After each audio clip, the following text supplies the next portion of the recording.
سورہ یونس شروع کرتی ہوں اللہ کے نام سے جو نہایت مہربان بڑے رحم والے ہیں۔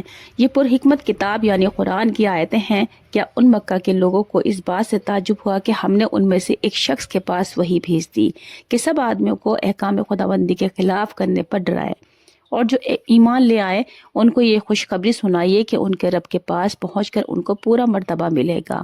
کافر کہنے لگے کہ نعوذ باللہ، یہ شخص تو بلا شبہ سری جادوگر ہے۔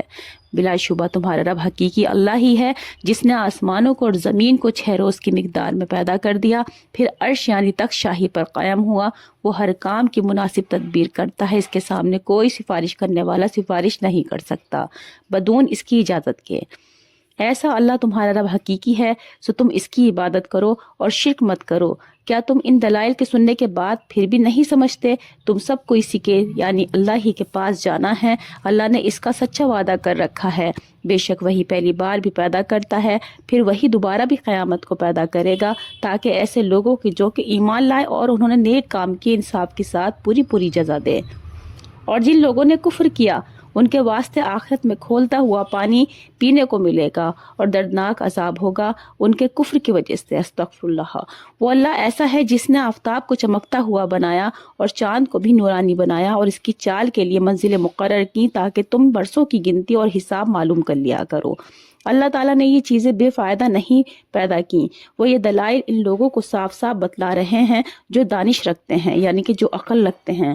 بلا شبہ رات اور دن کے یک بعد دیگرے آنے میں اور اللہ تعالیٰ نے جو کچھ آسمان اور زمین میں پیدا کیا ہے ان سب میں ان لوگوں کے واسطے توحید کے دلائل ہیں جو ڈر مانتے ہیں، جن لوگوں کو ہمارے پاس آنے کا کھٹکا نہیں ہے اور وہ دنیاوی زندگی پر راضی ہو گئے ہیں، آخرت کی طلب اصلاح نہیں کرتے اور اس میں جی لگا بیٹھے ہیں، آئندہ کی کچھ خبر نہیں۔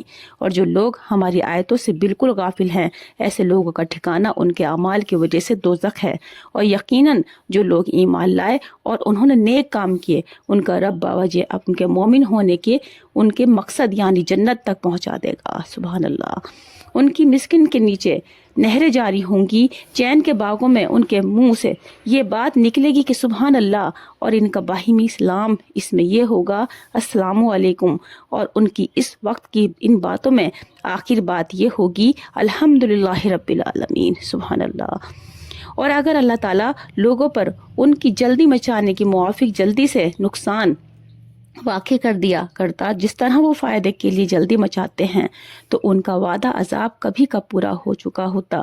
سو اس لیے ہم ان لوگوں کو جن کو ہمارے پاس آنے کا کھٹکا نہیں ہے ان کے حال پر بلا عذاب چند روز چھوڑ رکھتے ہیں کہ اپنی سرکشی میں بھٹکتے رہیں۔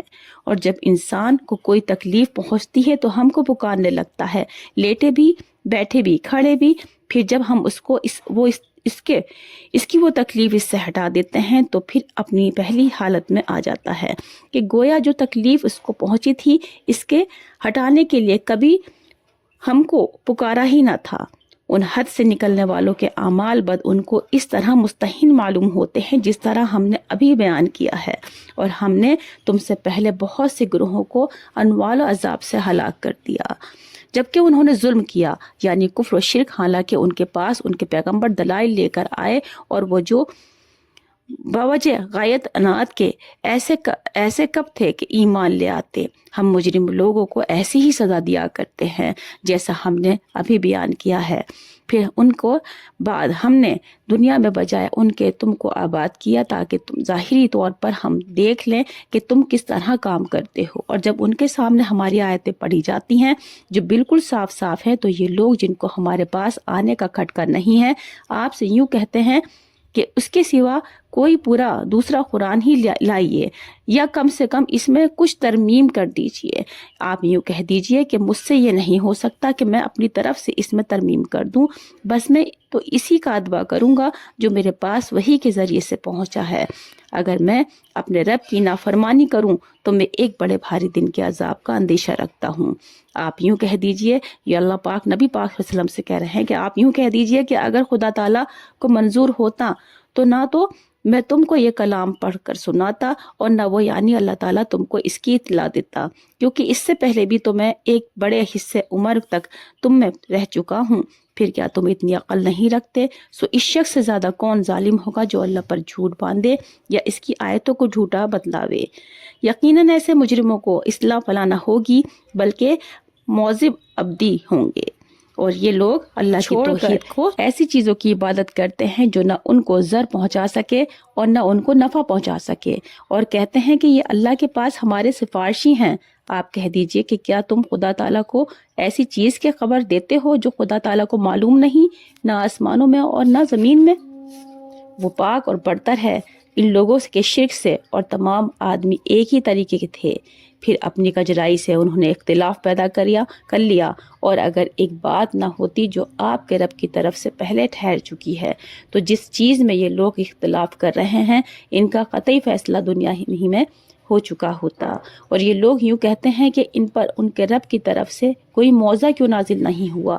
سو آپ فرما دیجئے کہ غیب کی خبر صرف خدا کو ہے، مجھ کو نہیں۔ سو تم بھی منتظر رہو، میں بھی تمہارے ساتھ منتظر ہوں۔ یہ آیت رکوع نمبر 1 سورہ یونس کا رکوع نمبر 1 اور 2، اس کا ترجمہ ہے یہ، اور بہت دھیان کے ساتھ میں اس کو سنیں کہ جو اللہ پاک